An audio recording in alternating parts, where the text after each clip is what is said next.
Jakult. Okay lang sa tiyan.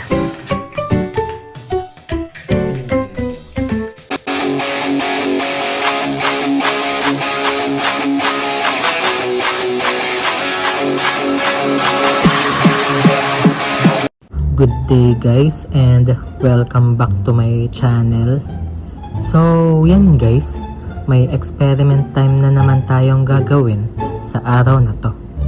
At sa video na to, ang gagawin natin ay magpo-food trip.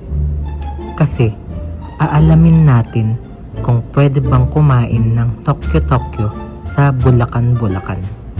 At ang kailangan lang natin ay bumili ng pagkain sa Tokyo at doon sa Bulacan natin siya kakainin. Let's go! So yan guys, nakabili na ako ng pagkain sa Tokyo. Ang susunod naman nating gagawin ay pumunta sa Bulacan. Hindi ko pa siya pwedeng kainin itong Tokyo kasi andito pa ako sa Quezon City. Kaya ang gagawin natin ay sumakay muna ng bus papunta sa Bulacan. Let's go! So yan guys, andito na ako sa Bulacan at naghanap na ako ng makakainan dito sa Bulacan. Wala kasing Tokyo sa Bulacan kaya nanggaling pa ako sa Trinoma kasi doon lang merong Tokyo. Kaya doon ako bumili ng Tokyo para kainin sa Bulacan.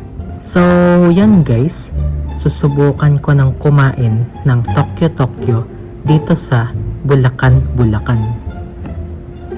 So yan guys, mga ilang minutes din akong kumain ng Tokyo dito sa Bulacan at so far wala namang sumisita sa akin kasi wala naman masyadong tao dito sa kinakainan kong restaurant kasi medyo maaga pa kaya ayun, tuloy lang ako sa pagkain.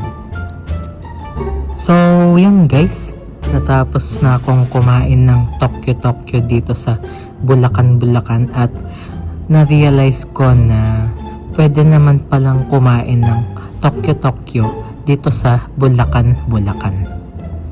Kaya sa tanong na pwede bang kumain ng Tokyo sa Bulacan, ang sagot ay pwede.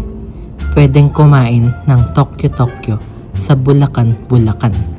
So yun lang. Thank you guys for watching.